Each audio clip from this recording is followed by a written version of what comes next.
A ver, no sé si es que se puede ver mi diapositiva, por favor, díganme. Sí se ve, doctor. ¿Sí? Sí, doctor, sí. Perfecto. Sí, A doctor. ver, vamos a empezar con la clase del día de hoy. Hoy día vamos a tratar sobre todo lo relacionado con análisis estadístico de los datos. ¿Sí? Es decir, la parte del proyecto de investigación de las técnicas de análisis de datos, ese es el análisis estadístico. ¿Ok? Perfecto. Entonces,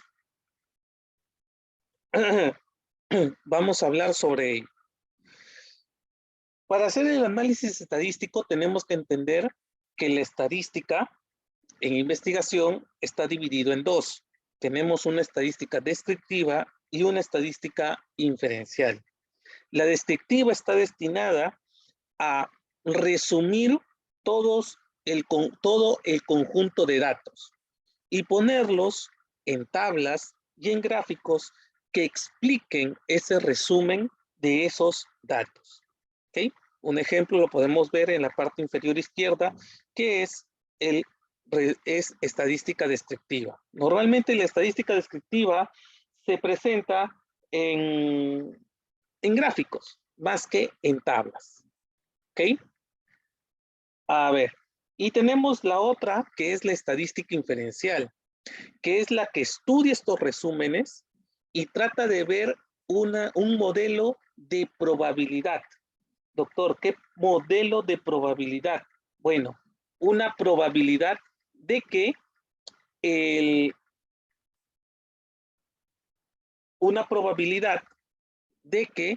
haya una posible relación, asociación o diferencia entre las variables de estudio. Esa es una estadística inferencial. Por eso es que se dice que la estadística inferencial está relacionado mucho con los objetivos. ¿Cómo así?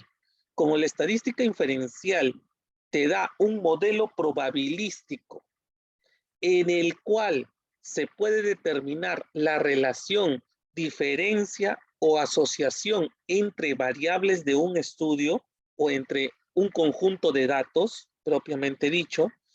Entonces, en los objetivos de una investigación justamente existen esos verbos: relacionar, asociar y comparar. Y justamente esos verbos aparecen en los objetivos. Por eso se dice que si en los objetivos de una investigación existen las palabras o las conjugaciones verbales de los verbos relacionar, comparar y o asociar, ya estamos hablando de que el estudio va a tener una estadística inferencial. ¿Ok? También a estas estadísticas se les llama de otro nombre, por si acaso. ¿Ya? A la estadística descriptiva también se le denomina estadística univariada. ¿Ok? Univariada. Y la estadística inferencial se le conoce como análisis bivariado. También se le dice lo mismo. Es lo mismo, muchachos. ¿Ok? Cuando les digan análisis univariado, análisis bivariado, significa estadística descriptiva, estadística inferencial. ¿Ok? Normalmente la estadística inferencial solamente se presenta en tablas y aparecen los famosos valores de significancia estadística. ¿Qué son, doctor? ¿Qué es la significancia estadística? Es la probabilidad. ¿Ok? Ese modelo probabilístico, ya, es la probabilidad. ¿La probabilidad de qué?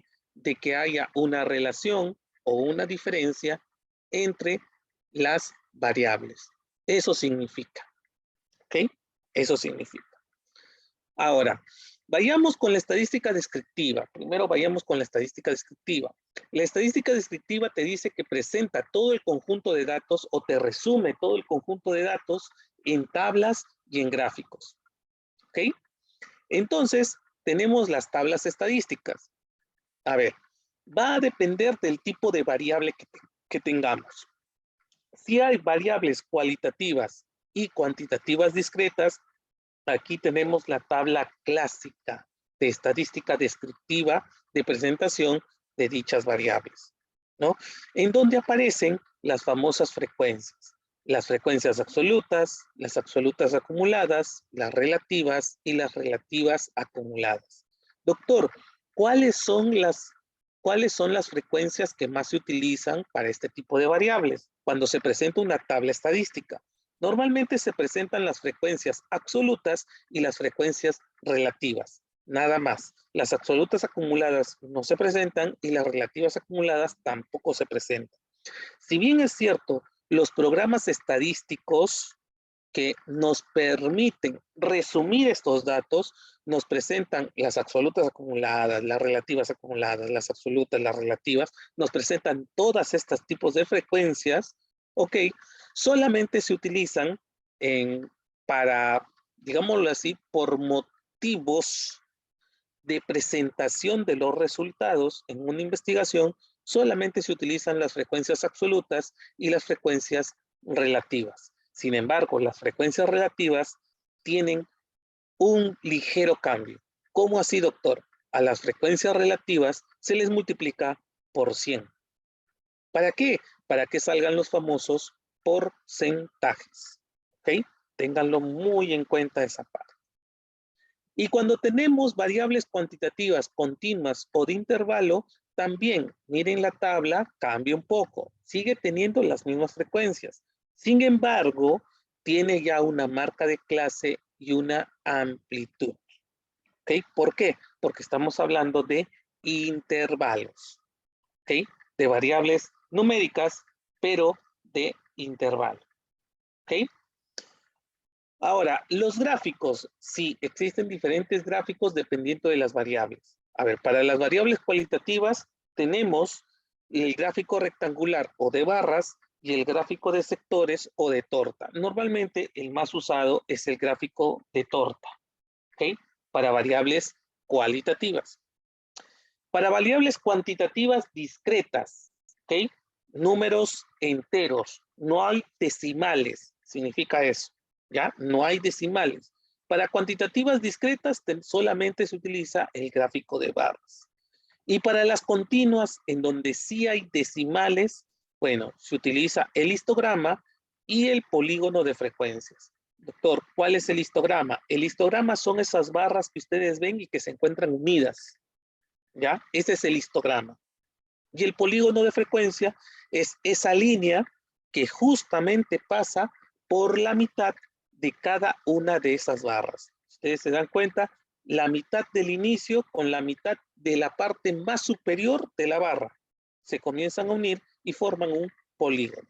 Ese es el polígono de frecuencias. ¿Ok? Muy bien. Terminamos entonces la estadística descriptiva, porque la estadística descriptiva solamente me dice tablas y gráficos. Nada más. Perfecto. Perfecto. Entonces, tenemos que comenzar a hablar sobre la estadística inferencial. ¿Ya? Sin embargo, antes de pasar a la estadística inferencial, tenemos que saber que existen características de las variables en forma unidimensional. Estas características, muchachos, solamente aparecen para las variables cuantitativas. Para las cualitativas, no. Para las cuantitativas, solamente estas características son para las variables cuantitativas. ¿Ok? Por si acaso. ¿Ya? Por si acaso. A ver, tenemos características de posición. Dentro de las características de posición de las variables cuantitativas, tenemos la media aritmética, la moda, la mediana, los percentiles, deciles y cuartiles. La característica de posición que más se utiliza en variables cuantitativas, en ciencias de la salud, para poder expresarlas, es la media aritmética. Pero tan solo tenemos estas características de posición, no.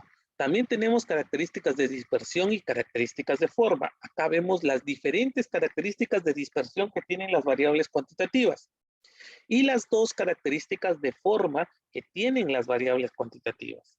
Sin embargo, en ciencias de la salud no se expresan las características de forma, pero sí se expresa una característica de dispersión que siempre va unido a la característica de posición mencionada anteriormente. ¿Cuál es esa característica de dispersión que siempre se expresa? La desviación típica o también llamada la desviación estándar. También se utiliza. ¿Ok? Entonces, así, por eso es que podemos ver, ¿no? Normalmente vemos en artículos científicos o en cualquier otra investigación en ciencias de la salud, que cuando se quiere expresar variables cuantitativas, siempre van a aparecer con su media y con su desviación estándar. El famoso 0.8 más menos 0.05, por ejemplo. ¿Ok? El 0.8 es la media aritmética. El más menos ya me está diciendo que está unido con una característica más. 0.05 es la desviación estándar. ¿Ok? Eso significa, esos números, cuando siempre ustedes vean un número más menos otro número, significa que el primero es la media aritmética y el segundo es la desviación estándar. Característica de posición y característica de dispersión, siempre usados en ciencias de la salud. Ahora, pasemos ahora sí para la estadística inferencial. Acá sí, tenemos un montón de cosas que necesitamos conocer antes de tomar una decisión de una estadística inferencial. A ver, ya les dije, doctor, ¿cómo yo sé que en mi investigación tengo que hacer estadística inferencial? Fácil, te vas a tus objetivos y si en tus objetivos están los verbos relacionar, comparar y o asociar, ¿ya? Estadística inferencial. Doctor, ¿y hay una forma de cómo detectar la estadística descriptiva también según mis objetivos? Por supuesto, si tienes los verbos determinar o identificar, es estadística descriptiva. ¿Ya? Vuelvo a repetir, estadística descriptiva, te vas a los objetivos, verbos, determinar, identificar. Estadística descriptiva. Estadística inferencial, te vas a los objetivos, verbos, relacionar, comparar, asociar. ¿Existen esos verbos? Ya está. Tienes tu respuesta de cada una de las estadísticas. Ahora, vamos a hacer estadística inferencial. Perfecto. Tenemos que saber qué modelo probabilístico tenemos que usar. Doctor, ¿a qué se refiere con esos modelos probabilísticos? Ajá. Los modelos probabilísticos son las famosas pruebas estadísticas. ¿Ok? Cuando ustedes escuchen esa palabra, pruebas estadísticas, son esos modelos probabilísticos. Ahora, para hallar a mi modelo probabilístico, ¿ya? Es decir, para hallar mi prueba estadística que tengo que usar en mi investigación, ¿ya? Necesito varias cosas adicionales y se van a dar cuenta por qué. Primero tenemos que saber qué tipo de datos estadísticos tengo. ¿Qué cosa quiere decir? Que si mis datos son paramétricos o no paramétricos. Es decir, siguen una normalidad o no siguen una normalidad. Doctor, ¿y cómo yo sé si mis datos estadísticos son paramétricos o no paramétricos? Bueno, en primer lugar necesitas los datos. ¿Ok? En primer lugar necesitas los datos. ¿Eso qué cosa quiere decir? Que tu investigación tiene que ya haber sido ejecutada. ¿Ya? En primer lugar necesitas tus datos. ¿Ya? Si quieres saber si tus datos son paramétricos o no paramétricos, necesitas tus datos. ¿Ya? Ya, doctor, imaginemos, doctor, ya tengo mis datos, yo ya ejecuté mi investigación, perfecto. Yo quiero saber si mis datos estadísticos son paramétricos o no paramétricos. Pues bien, existen pruebas estadísticas, justamente pruebas estadísticas de normalidad. Es decir, las que me determinan si mis datos son paramétricos o no paramétricos. ¿Cuáles son? Tenemos Shapiro-Wilk y Kolmogorov-Smirnov. Y otra prueba estadística de normalidad que no se le puede llamar como prueba estadística en sí, pero es un gráfico que nos ayuda mucho, muchísimo para también detectar visualmente, ojo, la detección visual, ¿ya? De que si mis datos son paramétricos o no paramétricos es el famoso gráfico de cajas y bigotes, ¿ya?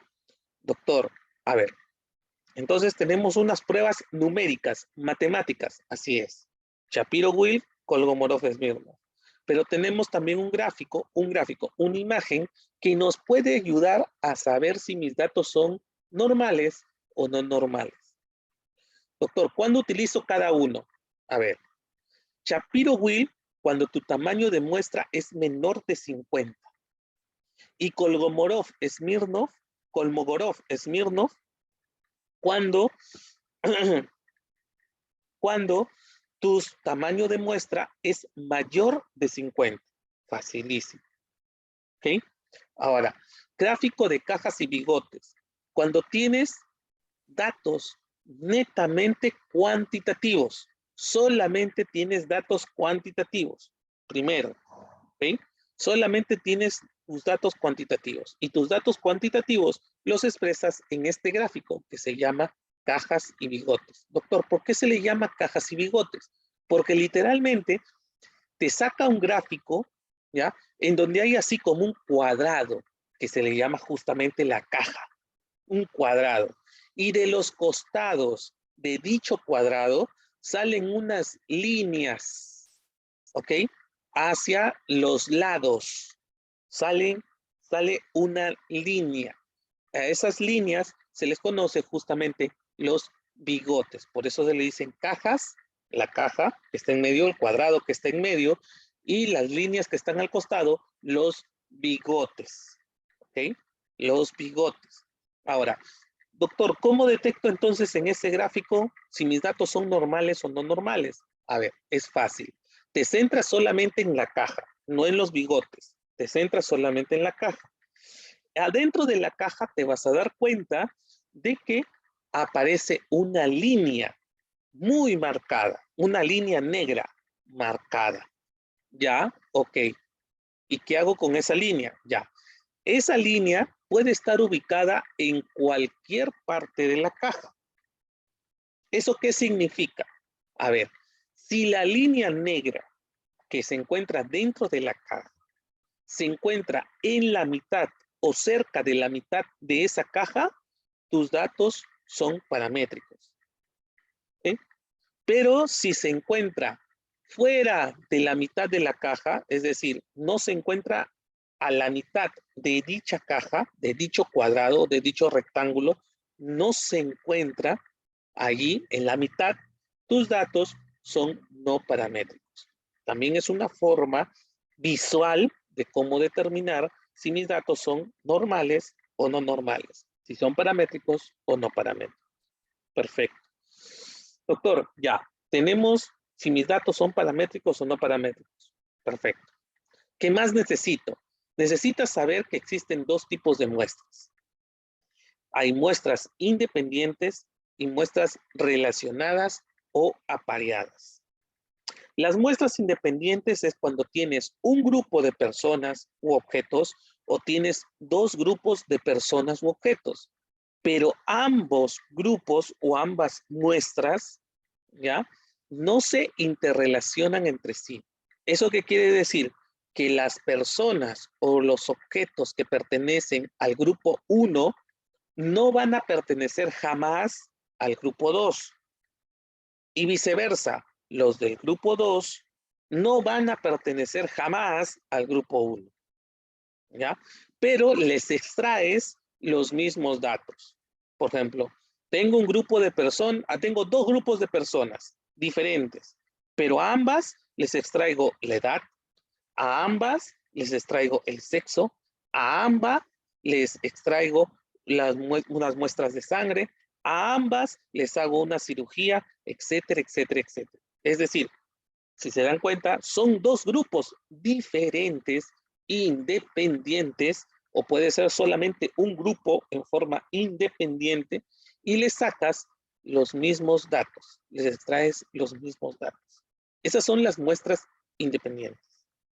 Ahora, muestras relacionadas o apareadas. ¿Qué significa? Este es diferente.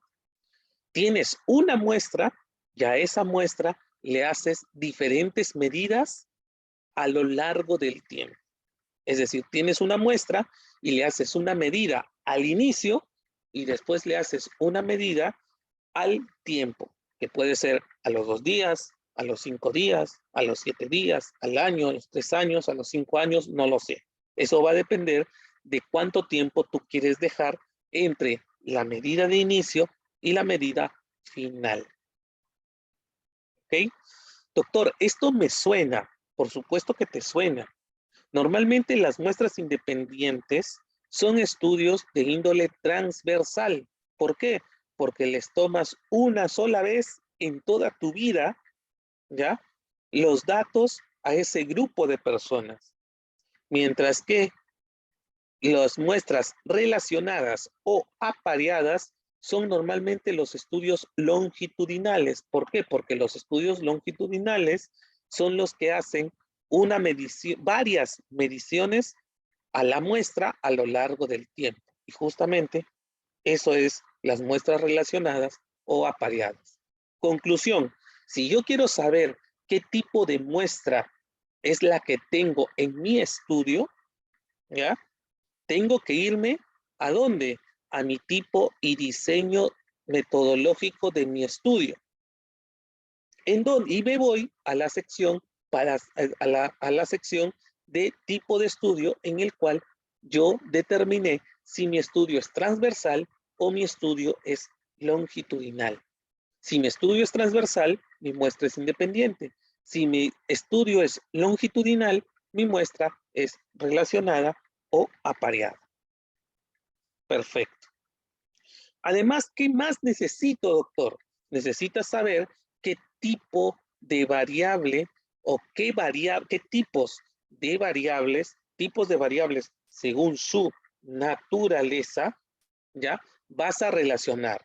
Es decir, vas a relacionar, vas a comparar o vas a asociar una variable cualitativa con otra cualitativa o una cualitativa con una cuantitativa. Eso también es importante que sepas, ¿ya? ¿Qué variables quieres relacionar? ¿Qué tipo de variables según su naturaleza quieres relacionar, comparar o asociar? Si es una cualitativa con otra cualitativa o es una cualitativa con una cuantitativa. ¿Ok? Perfecto. Una vez que tenemos esos 3 datos, recién podemos decir qué pruebas estadísticas podemos hacer para nuestra estadística inferencial. ¿Todos esos datos necesito, doctor? Sí, para tu estadística inferencial necesitas todos esos datos. ¿Y cuáles son las pruebas estadísticas? ¿Cómo los uno esa información que me acaba de decir? Bueno, aquí está el grafiquito. El grafiquito me dice todo. A ver, todo lo que se encuentra en la parte blanca son datos paramétricos. Y lo que se encuentra en la otra parte, como fondo así medio como verde, azul, ¿ya? Datos no paramétricos. Y miren, variables independientes, es decir, muestras independientes. Y variables dependientes, mira, medidas en los mismos sujetos en momentos diferentes, muestras relacionadas o apareadas. Ahí está. Entonces, doctor, ¿qué cosa es lo que hago? Mira, imagínate. Tus datos salen paramétricos. Me voy a la parte blanca. Me centro a la del fondo blanco. Perfecto. Tengo muestras independientes. Ahí está, variables independientes. ¿Y qué variables quieres relacionar? Quiero relacionar una cualitativa con otra cualitativa. Perfecto, mira, te vas arriba donde dice cualitativa con otra cualitativa, cualitativa más cualitativa. ¿Qué te dice? Chi cuadrado. Perfecto, solucionado. Doctor, datos paramétricos, muestras independientes y quiero relacionar una cualitativa con una cuantitativa. Perfecto, hay 2 opciones. ¿Ya? Si la cualitativa es dicotómica, es decir, solamente tiene 2 respuestas, por ejemplo, sexo, masculino, femenino, no hay una tercera respuesta, ¿ya? Por ejemplo, si la cualitativa es dicotómica, te de student. Pero si la cualitativa tiene más de 2 respuestas, como por ejemplo, nivel de conocimiento, bueno, regular, deficiente. Ya, son 3 respuestas. Bueno es la primera, regular es la segunda, deficiente es la tercera. Tiene más de 3 respuestas, más de 2 respuestas. ¿Qué utilizo? El análisis de varianza. ANOVA, que también se le dice. Doctor, datos paramétricos, muestras independientes y quiero relacionar 2 variables cuantitativas. Bueno, utilizas la correlación de Pearson o la regresión lineal. Doctor, y si mis datos son no paramétricos, te vas al otro lado. Por ejemplo, si es cuantitativo, si no paramétrico, muestras independientes y 2 variables cuantitativas, tienes ahí RHO de Spearman y así sucesivamente. Este cuadrito te resume todas las pruebas estadísticas que puedes realizar, ¿ok? En un estudio. ¿Ya? Te lo resume. Pero ¿qué cosas necesitas? Vuelvo a repetir. Necesitas saber si tus datos son paramétricos o no paramétricos. Necesitas saber si tu muestra es independiente o es apareada o relacionada. Y necesitas saber qué tipo de variables vas a relacionar. Son 2 cualitativas, es una cualitativa más una cuantitativa o son 2 cuantitativas. ¿Ok? Y bueno, eso sería todo, muchachos. Bien.